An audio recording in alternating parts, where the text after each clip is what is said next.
Okay, now my favorite part is to let us just get out of our minds for a while and take a breath, bringing you back into your body. And this time we're going to go a little more deeply because we have a longer time in channel with Kryon and Lee. So big breath in through the nose, out through the mouth. And just close your eyes for a minute, put your feet flat on the floor, and let yourself just relax. Just be. There's nothing else to do. And another breath in.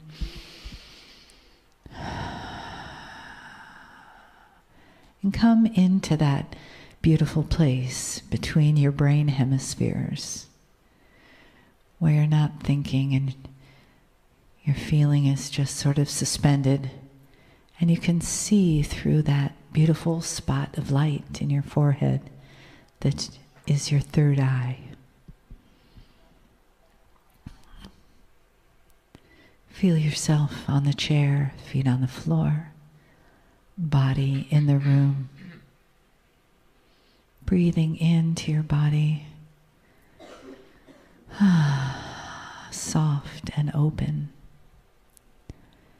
Just allowing yourself to settle, to be receptive to what is next, to the love in the room, to the light that surrounds us, to the reason that we share for being part of this family of light that has been reconnected here today.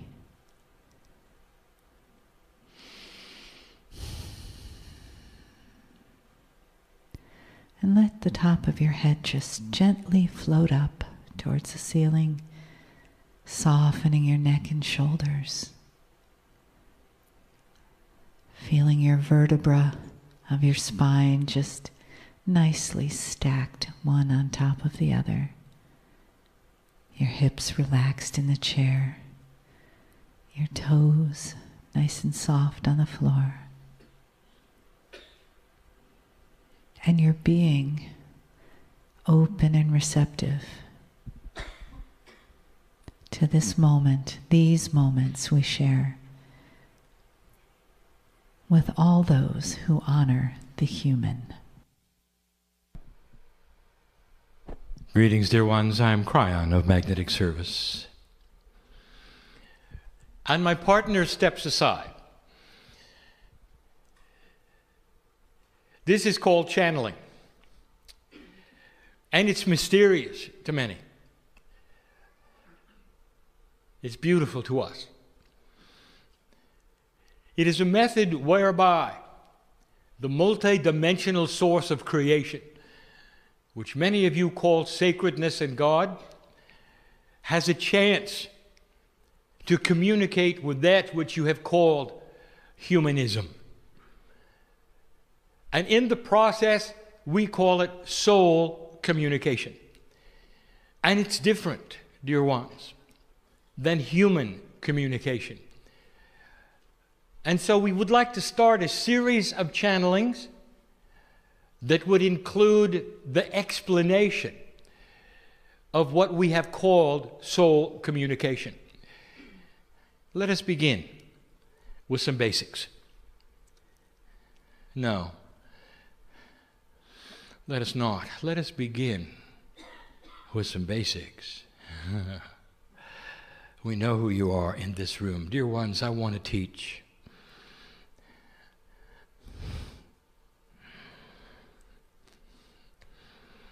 But not without first acknowledging the family. I want to teach you about you. Everything I'm going to do in this chair that my partner has allowed me to do, as he steps aside, he doesn't know what's coming. He's practiced this. He's practiced not knowing what's coming. He's practiced allowance without filters. I'm going to explain that eventually. And so I am open in this portal, which you call channeling, to allow for a third language to come flowing in that you can feel in an interdimensional way that is not with words and not linear. And some of you will. This particular channel is being published, and some of you are listening and reading. And this is open to you as well, for I know of the potential of your listening and reading. Odd as it may sound to you, this is part of the interdimensional potentials that God has as the central source. The potentials of your awakening itself, that you would pick it up and look at it. It's there. We see it as reality even before it happens. We got to start with the basics. Human consciousness is complex. There will come a day when scientists may consider human consciousness as a branch of physics, because it does not follow the patterns of linear physics, even the patterns of quantum physics, because it is what they would call biased in directions of personality, events, Akash. It's complicated. So the rules would be very, very basic, but they're outside of that, which is three-dimensional physics as it is known today. And so to describe communications in this fashion goes beyond the limits of any understood science. It challenges you to think differently, act differently. Soul communication. And there are two ways. Communications from things to you that are multidimensional, and from you to them, which is multidimensional. There is the difference between linear and non-linear communications. I am going to explain it the best I can, with explanations perhaps I've not given before. I want you to consider for a moment you have an old typewriter. And you are typing along, and as you type along, you will see the letters on the page, one after another, appear. Pretty soon you have words, and then sentences, and then thought groups. This is linear communication. Now, what you are beholding at the moment, whether you're reading or hearing, is the same. One word after another, in a structure for the language of my partner. It is linear. It is in a row, in a line, like the typewritten words on the page. That is linear communication. That is human communication. Non-linear communication would be as follows. Now pay attention, for this is going to be what my partner calls a stretch. Pretend that the typewriter is stuck. And you can type all day long, but you're only going to have one image. Every letter is going to show itself over the other. You type away, it does not advance at all. It simply types over itself, one letter. Now, what would you see on the page, dear one, at the end of a long letter to a friend? A smudge. All the letters piled up, inking over one another. You'd have no idea. You would look at it and you'd be sorry that the typewriter failed and you hadn't noticed. Now consider for a moment somebody comes along and they have non-linear communication skills. They would look at the smudge and see the letter. And that's as clear as I can make it. They're conceptual. They would see the thought that went into it. They would see the linearity outside of its linearity. The letters are there, dear ones, but they're not there in linear form. They're all together as a group. Therefore, a non-linear communicator will see the smudge and see the entire letter. Now there's an attribute of this, and it's difficult to describe to you. And it's out of the logic that you would have, and yet it is. And so let me try to explain it. My partner goes slowly, so this will be understood. When the conceptual person looks at the smudge, they're looking at something that exists already. A letter has been typed. So they're not making something up. They are simply reading something in a non-linear way. The letter has been written, oddly, all in one smudge, but it has been written. There is an attribute of a non-linear mind, which you call autism, that you should study. There are many autistic human beings who can tell you the day of the week of a future date in any year, in any month. If you would ask that person, what is the day of the week in May of 2035? And they would come up with it, maybe a Tuesday or a Wednesday. And it would be there, and they would do it instantly. You would gasp at their computational efforts. And here is the answer. Computation has nothing to do with it. It's not a formula. It's not math. It exists. And so it is known. You can go to any computer that is calendar friendly and find that information because it already exists. It's a concept that has already been developed and known. The nonlinear mind, therefore, is able to go to it and interpret it instantly because they see the concept. They're not calculating anything. Now you know the difference between linear and nonlinear. There's a lot of communication that wants to come to you from all manner of sources. So I'm going to start the list. Channeling is what you're hearing right now. My partner has practiced it for 23 years. When he started, it was ugly.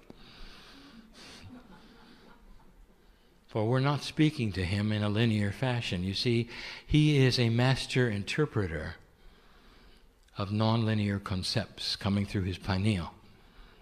Now I am speaking to him in his real time, and he is interpreting. So it sounds like a flow of linear words, but it's a thought group that I keep giving him over and over. You see, we have practiced together. We both had to adjust. When we started, I gave him the concept like the letter in one smudge, like that. And then he had to remember what it said and give you the channeling, and he wasn't very good at it. And then we realized that if we kept giving him the smudge over and over, that he could interpret it in a linear fashion. And so we repeat the concepts. By the way, I just gave you the secret to graduate intuitive thought. Ask for Spirit to repeat the intuitive thought. Now, my partner didn't even teach that today, and I had to come along with the obvious. Repeat it. That should be your request to Spirit when you don't understand what it is. Repeat it.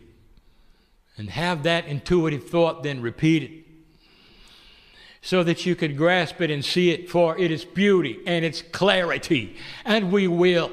We want to meet you in between the linear and non-linear veil.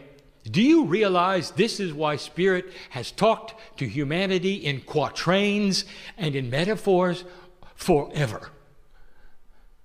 That's all we have. And the interpretation of these things then become puzzles. People reading Scripture, why can't you talk normally, Spirit? Because we are not linear. The channeling is not linear, but it sounds like it is because we continue to repeat the smudge. And even this channeling, all of it, as long as it is on the clock for you to see, as long as it takes, is all being given at the same time to my partner over and over, so he can see it. And so we begin. What is this channeling? It is the pineal opening up and giving my partner these communications and allowing him to interpret him through his experience, interpreting them and giving them to you. It is a form of communication that is open to all humanity, and you don't have to call it channeling. You can call it whatever you want to, and every single human being is open to learning it. Not necessarily for others. How about just for yourself? Some call it automatic writing.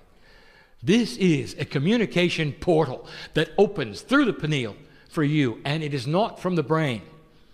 And we've said this before. This is soul communication. This is multidimensional communication. It has nothing to do with synapse. Nothing. It is not a brain function. That's why it's hard. Now, there's many kinds of communications from many things. Let us speak of the difficulty yet again. Anything I'm going to mention from now on in this section of others communicating to you must be interpreted. What else is there? There are many things.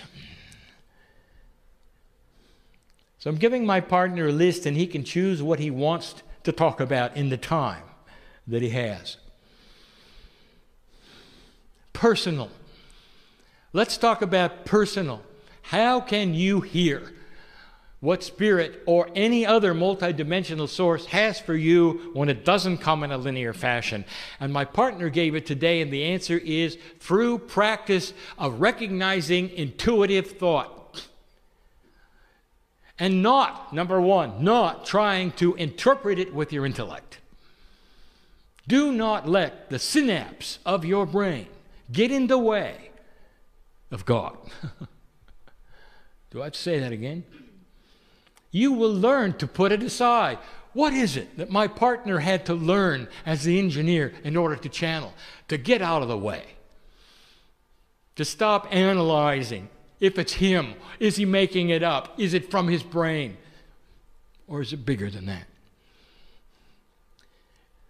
So for you personally, dear one, this is what you have to do. Now, there's many sources other than that which you call God that wish to speak to you in this fashion. We'll get there. But if it's a non-linear source, it's going to come through intuitive thought, not synapse.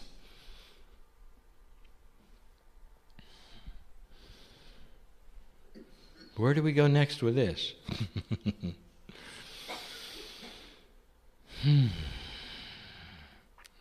Let's talk about animals. You love them, don't you? And what do you know about animals? The ones you have and are in love with, that you call pets, have personalities, and they can talk to you. And what does that sound like, dear one? What does their voice sound like? And you go, well, Kryon, you already know they don't have a voice. Oh, really? Then how do they talk to you? Now it gets good, doesn't it? Through concepts. Their conceptual thought groups are available to pick up, guess where? Through your pineal, which is the interpreter of multidimensional things in your body, not your brain, and will give you the same thought groups they have. And some of you are good at it. There's ones who are listening to this right now, called animal whisperers. You know exactly what I'm talking about. Why do they call it whispering? I'll give you my interpretation. Because it's not linear. Because it whispers to your mind through the pineal and comes in the thought group very softly, all at once, like a smudge. You know what the dog is thinking. You know what the cat is thinking. You know what the horse is thinking. The requests they have, perhaps the distress they have, perhaps the celebration or the love. Now this is easy for you. Easy. Because you all have felt this. You know what I'm speaking about. This is not different than the same muscle that you're going to use in meditation to listen to God. It's the same apparatus of your system. So is it true that communicating with animals is soul communication? Yes. There's to yours. And if you're good at that, why not go then and not doubt yourself? And be good at that which is within your own higher self. Now, I just gave away who you're communicating with. Your higher self is that self which vibrates higher than you are. It's part of your soul group, the core. And this is what gives you information from the other side of the veil, which you call angelic, sacred God. It's the same as in animals. Did you know, here's another one, in the list that I'm giving my partner. Did you know that actions are communication? When my partner speaks about the grid, and when you sense that which is crystalline grid, the battlefield, what has happened there, it's concepts. And it's coming through the pineal. And it's thought groups, not linear communication. Some of you are good at that. You are proud that you can feel energy where you go. You can feel the energy of a group. You can feel the energy of the land, which is the crystalline grid. You can feel the energy of a situation. And you're good at it. What are you feeling? This is soul communication at its best. It does not come from the brain. It is not intellectual. This is physics. You are picking it up through the pineal, interpreting it, and you get the information. Something has happened on the ground where you are. It may take you to your knees. That's communication. Beautiful. But you had to interpret it. Why is it that the communication which is so personal to you is the hardest to interpret? You with you. This is what the teaching is today, trying to open that up. There are many other kinds of communication. What about those other things and what I'll call universal communication? When you walk into the forest and the trees talk to you, what's their voice sound like? Am I getting through to you? You are able to hear these things in your own way. They are not synaptical. It's another kind of physics. It's soul communication, and they're talking right to that part of your consciousness, your Merkaba, your quantum field that makes sense to you because it's conceptual. Are the trees in trouble? Are they crying? Are they celebrating? And there are those of you who are hearing my voice and in this room who know the answers to all of those. Kryon, is it true that in the forest there are what you would call divas? Here's my answer. Are you kidding? Of course. Of course. What are they? They are multidimensional aspects of Gaia. I love it. When human beings cannot get that, they want to dress them up and put outfits on them, make them little, call them different things. Give them voices, put them in movies. They're beautiful, and you know they are. And they're everywhere. Go into the forest. They'll talk to you. Sit down in the grass and let them land on you. Now that's linear. I want you to picture that, and they will. They're not landing anywhere. They just are.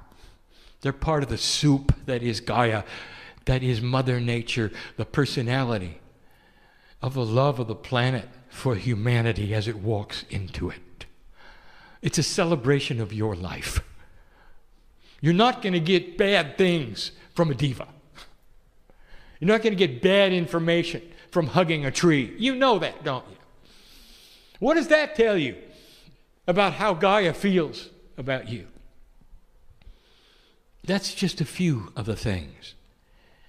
when it comes to the subject of communications to you. Let's talk about the other one, and then we'll close it off. And we'll continue tomorrow. Now, my partner, it's important that you record all of these things and present them so that those who are not here tomorrow can hear the rest of the story. That is your challenge. What about you communicating the other direction? Now, you have got linear communication. That's all you've got. You do not have necessarily the tools for multidimensional communication. Now, you can develop them, and many of you have, but in general, you've got linear communication. So what about you with spirit? Let me tell you the truth. Dear ones, we don't have any trouble understanding you because we are the master interpreters. We know exactly what you're saying. And it doesn't matter whether you're thinking it or whether you're saying it or you're just thinking about thinking it or saying it. We know. Because we're with you all the time. The higher self, which vibrates above the corporeal self, knows the psyche of your mind. And when you sit to meditate, we know what you're going to do before you do it because the potentials are there. You're already thinking about it before you do it. I'll give you some rules. Stop giving us laundry lists of what you want. We know what you want. Sit and say to us, Dear Spirit, tell me what it is you want me to know. Because we're already on board with everything in your life. Do I have to say that again? We're already on board with everything in your life. Come to us and let us talk to you.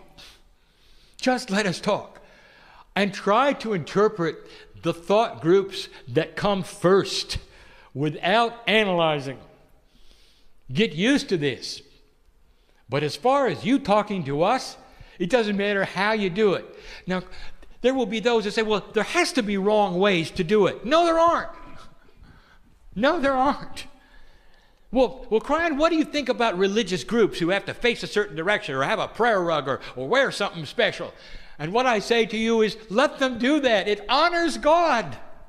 In their culture, it honors God. Is there anything better than that to prepare them to talk to us? The same love goes into their communications as yours. The cultural differences between you do not compute to the other side of the veil, for we see a human as the human, the corporeal piece of God that you are. It doesn't matter what you're wearing or what you're sitting on. Is that clear? There is no wrong way to speak to creative source. Well, maybe, Kryon, there isn't, but I've had a few times when I was yelling at God. And we heard you, but we did not hear the yell. That's linear. This is hard to explain. What we heard is loving frustration. Loving frustration. We heard the yell. We didn't see the anger. You weren't angry. You were frustrated. And that's the time when we want to surround you the most. The more you yell at God, the more there are angels around you wanting to hold your hand and take you if you'd let us. Next time you decide to yell at God, would you also open your heart and let us hold you for a while? Is that okay? In the moment of greatest frustration that you have, where you have no answers at all and you can't figure it out, can you just be held? Is that all right? Because we're here for that. Old soul, you got to get used to this communication. This is so available. Actions are a language. How you behave talks to the crystalline grid, talks to the Gaia grid. What you think talks to the magnetic grid, which we have called the seat of human consciousness. Without you saying a thing, that's another way of communicating to everything around you. What you say out of your mouth in linear fashion, the cells of your body hear. How many self-help gurus have had to tell you that you're going to bring to you what you say? Why is it that hypochondriacs bring to themselves the very diseases that they fear the most and talk about. Because the body hears them and gives them what they ask for. The body is listening. The grids are listening. Even the human beings around you are listening. Do you spin in drama? Here we are again. Is this attractive to other human beings? Have you ever thought about that? What do you want to show somebody about your belief system? That you're out of balance? And that they ought to do what you do? Think about it. How are you presenting mastery to humanity, old soul? What have you learned through all of the ages that you brought to the party today? And is it spinning? Or is it love? Well, Kryon, it's easier said than done. How do you stop spinning? I just told you. If you'll open your heart and allow these things to communicate, it's going to start a peaceful countenance with you. This is called awakening to spirit. Getting out of the old habits and the old fears. And starting to claim the part of the old soul which is you, available to you and to humanity, for those around you.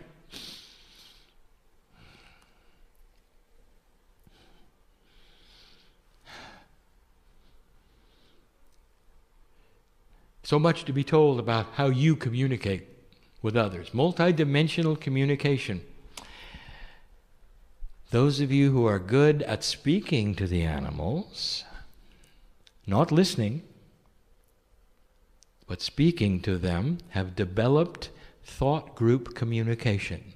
You're already on board.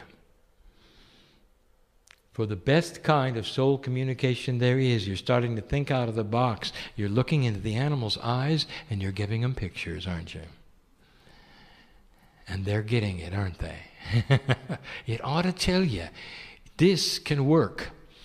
Humans can develop multidimensional attributes and characteristics that are entirely consciousness-driven, sent through the pineal to anywhere you want. There are helpers around you, we've told you. Do I have to list them? Entities, groups, all around you that are not from here. Not just the Pleiadians, Arcturians, Orions, Hathors, from Sirius, endless. And you know what they have in common? Non-linear thought. And you can communicate with them the same way you do with animals. Dear human being, soul communication, we're going to open the door before we close to this and tell you this is something we want you to consider and to study, to know about, to realize. Don't let it be mysterious. I've just given you the attributes of to and from, or from and to. In the next section, I'll continue with another subject. What is it that blocks it? What are filters? What can you do to enhance it? Soul communication is part of what the old soul must get into and learn. And the answer of what it's going to create is balance on the planet and peace on earth. It begins here. It begins with understanding, demystifying. There is structure in these things. There is a benevolent system in these things. There is common sense in these things. We invite you to find it, for it will create spiritual evolution on this planet, led by the very ones who are reading and listening to this voice. Family, that's the lesson for today. It's beautiful, isn't it? All we want to do is communicate. And it's time to get on with it. Explaining how it works the suggestions of how to make it better, even the very thing you hear now, which is channeling, demystifying what some have called spooky, unnatural, weird, just because it isn't linear. We'll stand by for lots of things that aren't linear. And the one that is the greatest of all is love. I can't explain it, can you? Emulate it. And so it is.